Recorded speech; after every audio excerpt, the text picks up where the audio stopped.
Hello, everyone, and welcome to the very first episode of the RedMars Podcast. I'm your host, AstroJake, a software and space systems engineer, and I'm thrilled to have you join me on this journey through the cosmos.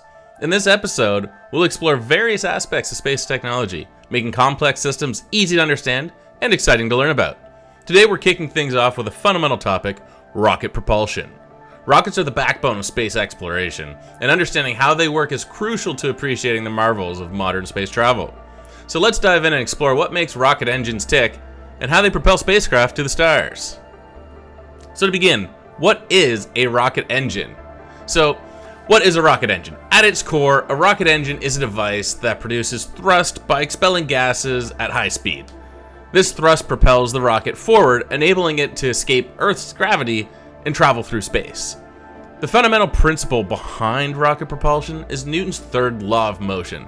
So I'm sure all of you have heard this before, but for those who have not, for every action, there's an equal and opposite reaction. You can think of this as, say, throwing a baseball. The action of throwing that ball propels that ball through the air. Now, in this case, we're looking at the context of a rocket engine, and the action is the expulsion of exhaust gases. And the reaction is the forward thrust that propels the rocket through space and time. So a rocket engine achieves this by burning fuel and an oxidizer in a combustion chamber. The chemical reactions in the combustion chamber generate hot, high-pressure gases, which are then expelled through a nozzle at extremely high speeds. So let's break down the key components of a rocket engine. We'll start with the combustion chamber.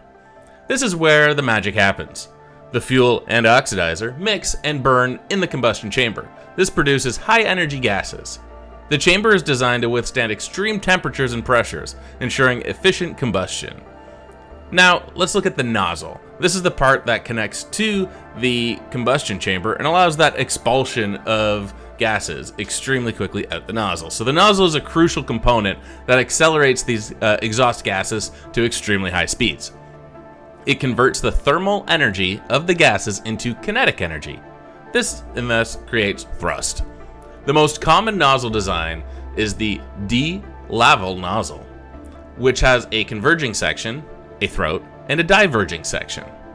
So, we won't go too much more into what these components are, but if anybody has any questions or would like me to explain more of any of these parts that we touched today, definitely feel free to send us a message and we can go in deeper detail in another episode.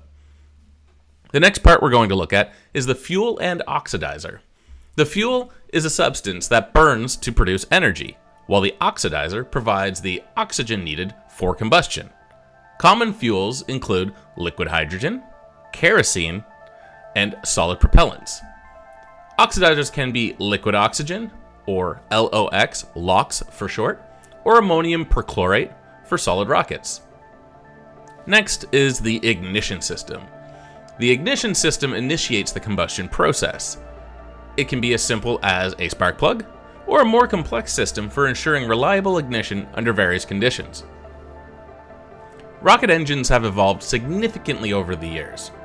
Early rockets were developed in ancient China, where gunpowder was used to propel simple rocket devices. Modern rocket technology has come a long way, with key milestones such as the V-2 rocket during World War II and the development of the Saturn V for the Apollo missions. Now, before we kind of summarize here, I did want to point out there is another key part of the rocket engine, and that is the actual part that shoots the, I guess for a liquid rocket, the rocket fuel into the combustion chamber itself. But we won't go too much into that, but that can be known as a injection plate or something along those lines. But yeah, we'll skip that for now. So in summary, a rocket engine is a marvel of engineering that harnesses the power of chemical reactions to generate thrust and propel spacecraft into space. Understanding these fundamentals sets the stage for exploring more advanced space technologies. Next, we're going to talk a bit more about the types of rocket engines. We kind of alluded to it in the previous section where we mentioned the difference between, say, a solid rocket versus liquid or chemical rockets. So we're going to start with chemical rocket engines and then kind of look at the difference between the solid and the liquid rockets. So, starting with chemical rocket engines. A solid rocket motor uses solid propellant, which combines both fuel and oxidizer in a solid form. These engines are relatively simple and reliable, making them ideal for booster stages. An example of a solid rocket motor are the boosters used in the space shuttle program. You may recall, or you can look up a picture of this, you have the big orange tank in the middle, and then you have these two white boosters on the sides. Those side boosters are the solid rocket motors, and we refer to them as motors rather than engines. Next, we're going to talk about liquid rocket engines. So, a liquid rocket engine uses liquid fuel and oxidizer stored in separate tanks. These engines offer better control over thrust and efficiency compared to solid rocket motors. A well-known example is the SpaceX Falcon 9 rocket, which uses these liquid rocket engines, and this uses liquid oxygen, LOX or LOX for short, and rocket-grade kerosene, also known as RP1, as propellants. Now, the next rocket engine we're going to talk about is electric rocket engines. And I know this might sound a bit science fiction, but they are actually used today, and we'll go in a bit more detail on what they are. So ion thrusters use electric fields to accelerate ions to produce thrust. These engines are highly efficient and suitable for long-duration space missions, but they produce lower thrust compared to chemical engines. NASA's Dawn spacecraft, which explored the asteroid Vesta and dwarf planet Ceres, used ion propulsion.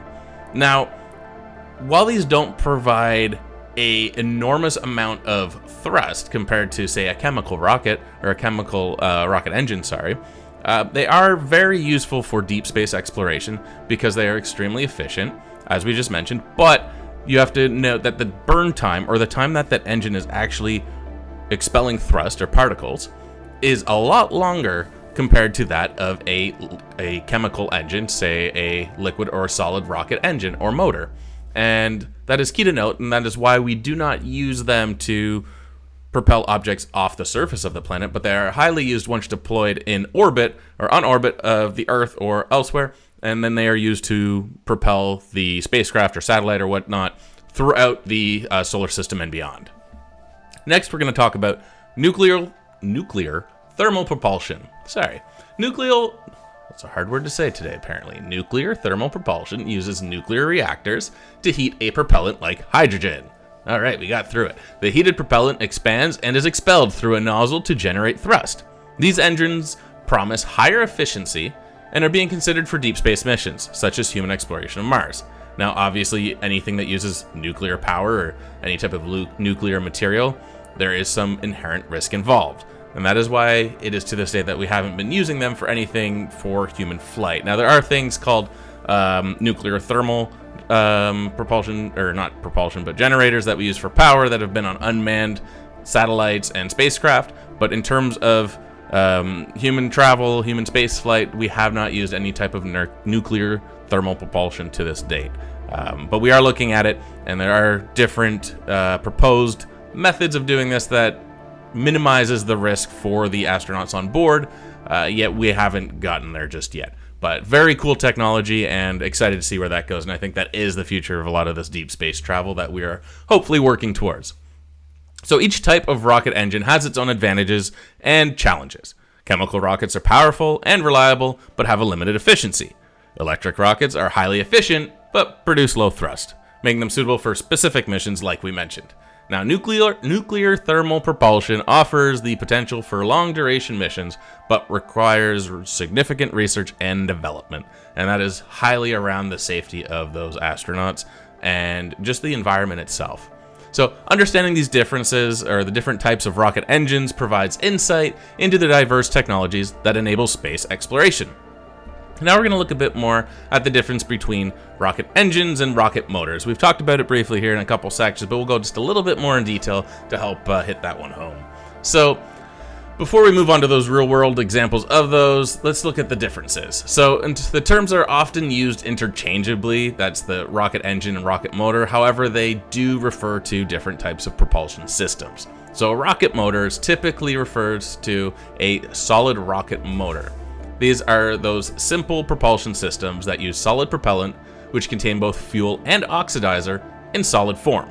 Now, a rocket motor, they're straightforward in design and are often used in booster stages, but they are reliable, provide high thrust and performance, but it can't be adjusted once it is ignited, and that becomes an issue for certain use cases, where you see with the chemical rockets, like in the Falcon 9, that allow it to come back and land, you have to be able to cut thrust or cut ignition, reignite, and then be able to land that rocket, and you cannot do that with a solid rocket motor. Think of your firecracker or firework. Once you ignite it, it's going, unless you cut that fuse before it actually ignites the motor itself. But same concept here. So once you light that fuse, it's going, and not all use cases work for that. So rocket engines then. So rocket engines usually refer to more complex propulsion systems, such as liquid-fueled rockets.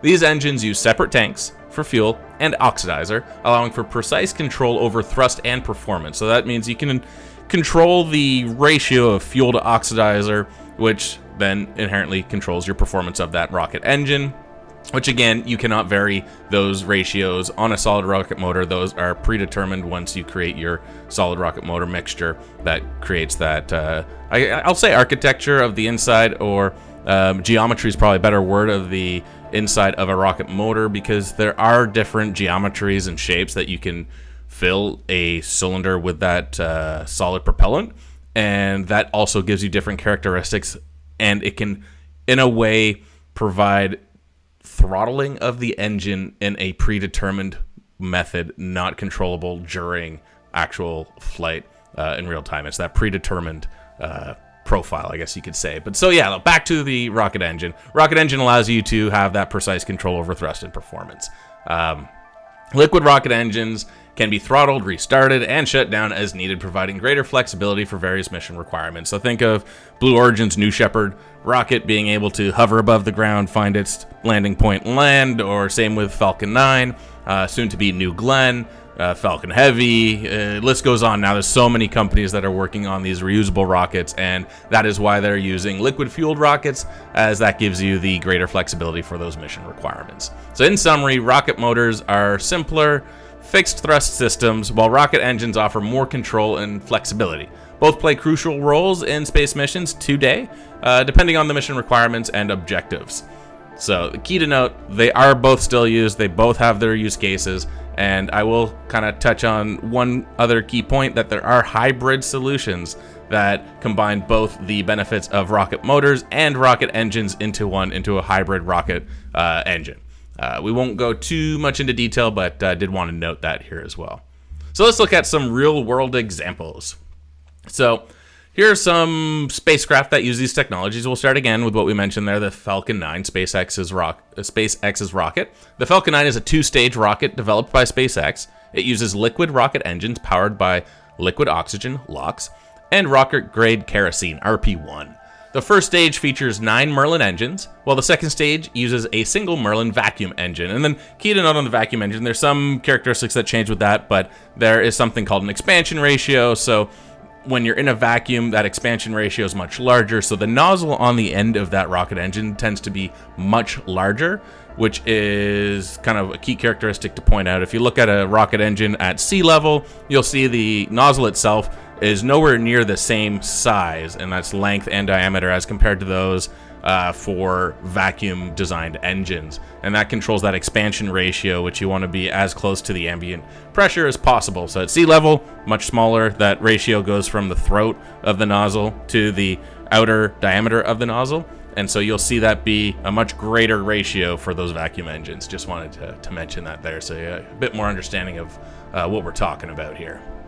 All right, so the Falcon 9 is known for its reusability, with the first stage capable of landing and being reused for multiple missions. So again, other key players in here, as we mentioned before, also Blue Origin's New Glenn, that should be launching soon this year, as well as the New Shepard, which is for suborbital flights. All right, next up, the Orion spacecraft. The Orion is developed by NASA and is designed for deep space missions, including human exploration of Mars. Orion uses a combination of propulsion systems, including liquid-fueled engines and ion thrusters. The ion propulsion system provides efficient thrust for long-duration missions, making it ideal for deep space exploration.